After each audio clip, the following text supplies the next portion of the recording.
Alaikum, dear students of class 5th primary, subject math. Topic: why don't we start a new fish dry factory? The women of cooperative bank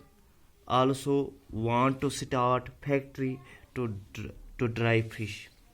The panchayat has given them some land for that. Women cooperative जो यम जन आस यसान इस बनावो Fisher women's one इस बनावो factory यथ मज आसो dry करान यम फिश तो पंचायतन दुत अम खतर अमन कह जमीन दुतन अम खतर यह फैक्ट्री बनाने खतर तो अमो वारियान वो करान जमा पोस आज बैंकस मं अमो कर्मित जमा 74,000 कत कर्म 74,000 दे फाइंड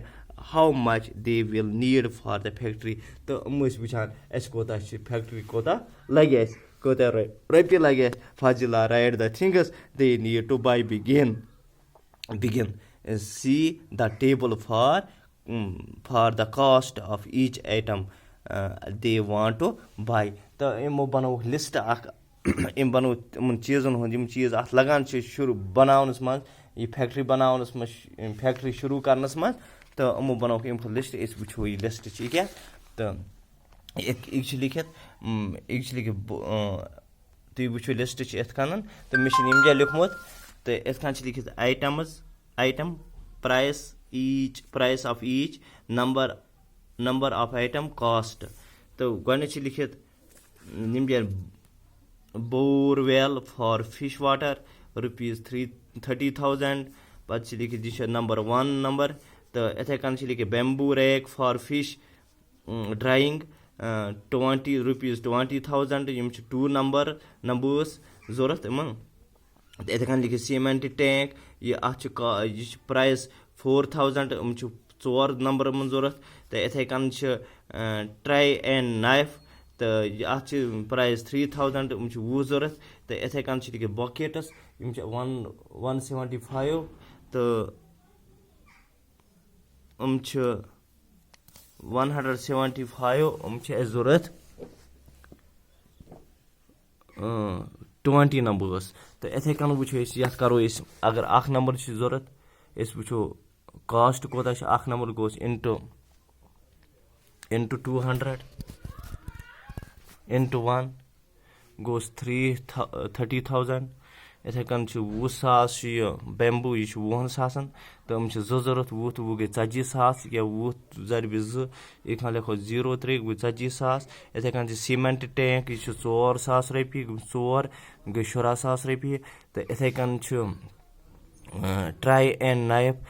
3 हाथ यम 20 जरूरत यम 6,000 रपये वो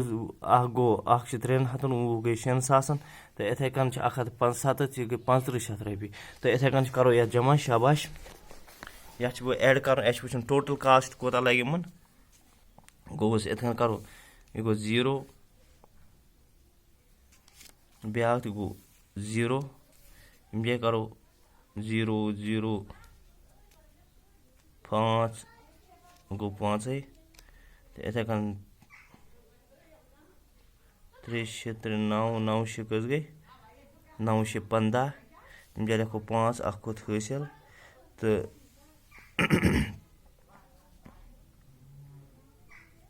पत करो अख खुद कैरी गो 4 3 7 अख 8 8 अख गई 4 3 7 अख गई 8 ये लिखो यह 15 इत कन 5 वो पगो 6 3 9 9 6 15 लिखो इत कन अख खुद कैरी 4 3 7 अख गई 4 3 7 अख 8 कैरी अंदा गो 9 तेल कोता बनो यह 95,500 95,500 पे वो लिखित कोता टोटल कास्ट कोता आव 95,500 95,500 तो इथे कन वो यह पे वन the total cost to set up the factory is equal to कोता total cost to set up a factory मे लिखो total cost to set up to set up the factory, till goes 95,500. 95,500 rupees lekho sir. Tel kota lagi mun suri factory banavnas pas namat 1,500. तो इथे कन छ ब्याह लिखित तुम थो नजर ये पेज नंबर वनकस 14 चलान तो पेज नंबर 14 पे वो तुम अत बनकन क्या लिखित when fresh fish is dried it become 1/3 its weight दपान ये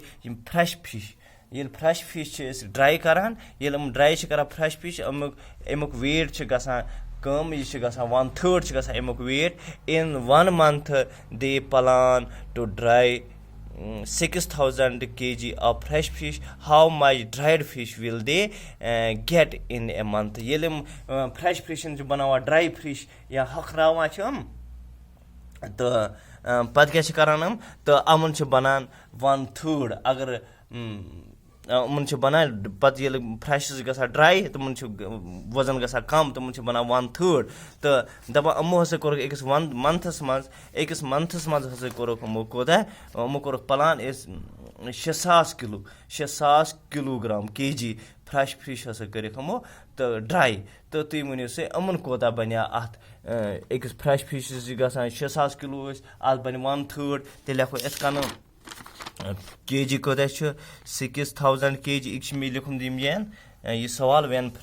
when fresh fish is dried to become 1/3 its weight in 1 month they plan to dry 6,000 kg of fresh fish fresh fish कर dry कोता 6,000 kilo तुम वनो से अमन कोता ई अत रेतस मज dry fish कोता आसन टोटल तो ड्राइड फिश कोता आसन तो इस वो अमो गो 6,000 बे कोता 1 अमन बना 1/3 तेल गो अमुक 1/3 into 1/3 so goes is equal to 6 करो 6,000 into 1 go 6,000 into 1 go 6,000 b goes divided by goes 3 so goes 3 2s are 6 3 2s are 6 go 3 2s are 6 b goes 0 3 till goes 2,000 kg 2,000 kg ये 6,000 किलो फ्रेश फिश कर dry तमन गो वजन कम तम कदा dry पास dry कर ये dry गई तम ड्राई 2,000 kg 2,000 kg पे निम्या लिखित शाबाश Vimala let us first calculate for 6 kg of fresh fish we buy fresh fish for rupees 150 rupees per kg we sell dried fish rupees 700 per kg प्रथ कह kilo इस वनान Kanan कतिस bye हेवान कतिस 150 रपी पर kg fresh fish तो dried fish Kanan 700 rupees per kg यम बना we dry 6 kg fresh fish to get dash kg dried fish तो ऐसे कर fresh fish ऐसे कर हकन यानी ड्राई कर 6 kg कज kg कर ड्राई 6 kg कर ड्राई फ्रेश फिश तो अस कोता we get dash kg dried fish तो ये फ्रेश फिश कर 6 किलो अमो ड्राई तो अमन कोता आमो तेल ड्राई फिश कोता अमन आमो ड्राइड फिश कोता आसन आमद तो 6 kg fresh fish to get dash kg तेल गोस इत कन वो तो 6 kg अत गोस 1/3 ये फ्रेश फिश आसन 6 kg तो अत क्या बना 1/3 क्या बना 1/3 into 1/3 so goes is equal to 6 1s are 6 या दिमो या सतन 6 दिमो 1 सतन ते गो divide by 3 3 1s are 3 3 2s are 6 तेल गो 2 kg या म लिखो 2 kg बच्चे लिखित ब्या for 6 kg fresh fish we have to pay we have 6 kg fresh fish we have to pay यम जब बुझो तुम 6 into dash is equal to 900 तेल करो इत कन सिक्स फ्रेश फिश कतिस 6 किलो फ्रेश फिश तेल गो 1 किलो कतिस 1 kg कतिस 1 kg 150 रॉपिस तेल गो 150 150 into 6 तेल गोस 100 लेखोस 150 into 6 तेल गो 6 zeros are 0 6 5s are 30 3 खुद carry 6 1 गो 300 तेल गोस लेखोस निम 150 kg 150 rupees so goes into 100 1 kilo 6 kilo कतिस फ्रेश फिश 1 किलो कतिस 150 रॉपिस तेल 6 किलो कतिस गई गो 6000 150 6 into 6 multiplied by 150 so go 900 pachi likhe we will sell 2 kg dried fish and get 2 kg we 2 kg dried fish कतिस 1 kg कतिस 700 तो S करान 2 kg dried fish तेल कतिस गई ये तेल गो 700 1 किलो 700 रॉपिस 700 रॉपिस ड्राइड फिश तेल 2 kg कितन गो तेल 700 into 2 सो गोस 0 0 0 7 2 are 14 तेल लेखोस 700 तेल गोस निमजन 1 0 7 2 are 14 तेल गोस 1400 rupees तो इथे कन छ लिखित so if we dry 6 kg fish we will earn तेल गोस 6 किलो तेल क्या करो इस इमजन लेखो गोस माइनस ड्राई फिश कतिस ये एस कोता जीनो अगर हसे इस if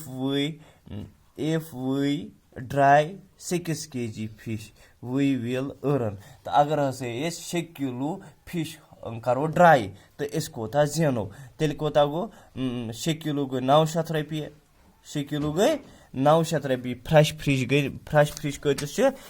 योगन थयो तुई नजर इम करो इस फ्रेश फिश कतिस 1 किलो 150 रॉपिस तो 6 किलो कोता गो 150 6 सो गो 900 रॉपिए गो ठीक इम लिखे 900 तो गो फ्रेश फिश अगर 6 किलो आसन ड्राई तेल कोता 700 1 किलो ड्राई 1 किलो 700 रॉपिस तो तेल गो ज़रबे 700 ज़रबे क्या लेखोस 6 सो गोस 0 6 7 are 42 सो गोस 4200 निम लेखो 4200 22 शतन करो माइनस तेल करो 22 शतन करो माइनस 4200 करो माइनस 900 तेल करो 900 सो गो 0 0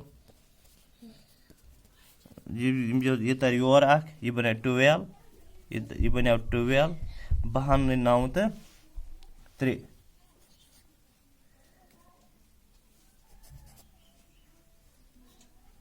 तेल गई 3300 rupees